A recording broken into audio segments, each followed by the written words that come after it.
Welcome to our channel சமைப்பது சுகமே. இன்றைக்கி நம்முடைய சேனலில் எல்லாருக்கும் பிடிச்ச பால் கொழுக்கட்டை தான் செய்ய போகிறோம். வாங்க எப்படி செய்யலான்னு பார்க்கலாம். பால் கொழுக்கட்டை செய்கிறதுக்கு நான் 1 கப் ஃபுல்லாக அரிசி மாவு எடுத்திருக்கேன், பச்சரிசி மாவு. இது நம்ம கடையில் வாங்கின மாவு தான். கொழுக்கட்டை மாவு பச்சரிசி மாவுன்னு விற்பாங்கள்ல, அதுதான் இது.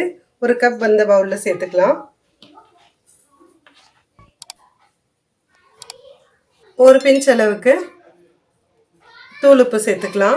இது இப்போ நல்லா கலந்து விட்டுட்டு, இப்போ குழந்தைங்களுக்கு ரொம்ப பிடிக்கும் அப்படின்னா, நீங்கள் அது நல்லா ஸ்வீட் சாப்பிடுவாங்க அப்படின்னா இதுலேயே நீங்கள் ஒரு ஸ்பூன் அளவுக்கு சர்க்கரை சேர்த்துக்கலாம். இதுலேருந்து 1 ஸ்பூன் அளவுக்கு நான் மாவை எடுத்து வச்சுக்கிறேன். இப்போ இந்த மாவை நல்லா பிசைஞ்சு விடுறதுக்கு நல்ல தண்ணியை கொதிக்க வச்சுருக்கேன். அந்த கொதித்த தண்ணியை கொஞ்சம் விட்டு மாவை நல்லா பதமாக கலந்துக்கலாம்.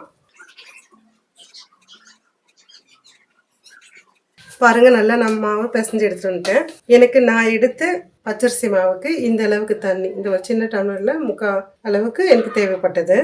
நல்லா மாவு பிசைஞ்சாச்சு.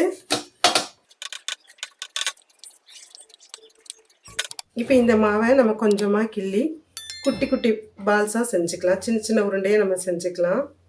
ரொம்ப பெருசாக வேண்டாம், சின்ன சின்னதாக இந்த போல் நம்ம அழகாக உருட்டி எடுத்துக்கலாம். இது போல் நம்ம எல்லா உருண்டைகளையும் உருட்டி எடுத்து வந்துடலாம். பாருங்கள், நம்ம எல்லா உருண்டைகளையும் செஞ்சு வச்சாச்சு. நாம் எடுத்த 1 கப் மாவுக்கு இத்தனை உருண்டைகள் வந்திருக்கு. இப்போ இதை தனியாக எடுத்து வச்சுட்டு நம்ம கொழுக்கட்டை செய்ய ஆரம்பிச்சிடலாம். ஸ்டவ் ஆன் பண்ணி பாத்திரம் வச்சாச்சு. 2வது தேங்காய் பாலை உள்ளே சேர்த்துக்கலாம். இப்படி மெதுவாக கலந்து விட்டுட்டு, நம்ம 1 ஸ்பூன் அரிசி மாவு எடுத்து வச்சோம் இல்லைங்களா, அதையும் இதில் போட்டு கலந்து விடலாம். பால் நல்லா சூடாகிடுச்சு. நம்ம இப்போ எடுத்து நம்ம உருண்டை பண்ணி வச்சதில் அப்படியே உள்ளே சேர்த்துக்கலாம். அப்படியே கடகடன்னு போடாமல் கொஞ்சம் 1 by 1 போட்டுக்கலாம். நம்ம எல்லா கொழுக்கட்டையும் உள்ளே சேர்த்துட்டோம். ஒரு 2 நிமிஷம் போல் இருந்துட்டு அதுக்கப்புறம் பிரட்டி விடுவோம். போட்ட உடனே கலந்து விட்டோம்னா அது உடஞ்சிடும். வேகட்டும். பாருங்கள், நம்மளுடைய கொழுக்கட்டை நல்லா வெந்துட்டுருக்கு. இப்போ நம்ம திருப்பி விடலாம்.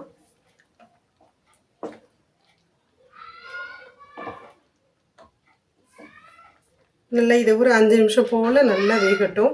நல்லா ஸ்டவ்வை சிம்லேயே வச்சு நல்லா வேக விடுவோம். இல்லைன்னா ஃபுல்லில் வச்சிங்கன்னா மேலெல்லாம் வெந்துடும், உள்ளே வேகாத மாவு. அதனால நல்லா சிம்மில் வச்சு வேக வைங்க பொறுமையாக. இன்னும் 2 நிமிஷம் வேகட்டும். நம்ம வேக விட்டு ஒரு 5 நிமிஷம் ஆயிடுச்சு. இப்போ இந்த ஸ்டேஜில் காய்ச்சின பால் சேர்த்துக்கிறேன்.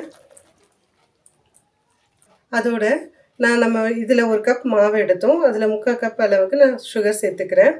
உங்களுக்கு இனிப்பு கூட வேணும்னா நீங்கள் ஃபுல்லாக சேர்த்துக்கோங்க. எனக்கு இது போதும். பாலும் சர்க்கரையும் சேர்த்தாச்சு. ஒரு முறை நல்லா கலந்து விட்டுட்டு மறுபடியும் ஒரு 5 மினிட்ஸ் வைப்போம். ஒரு சிட்டிகை ஏலக்காய் தூள் சேர்த்துக்கலாம். நல்ல மணமாக இருக்கும். அதுக்காக சிம்லேயே வச்சு இன்னும் ஒரு 5 நிமிஷம் வேக விடலாம். நல்லா வெந்து வந்துருச்சு. இப்போ நம்ம ஸ்டவ் ஆஃப் பண்ணிடலாம்.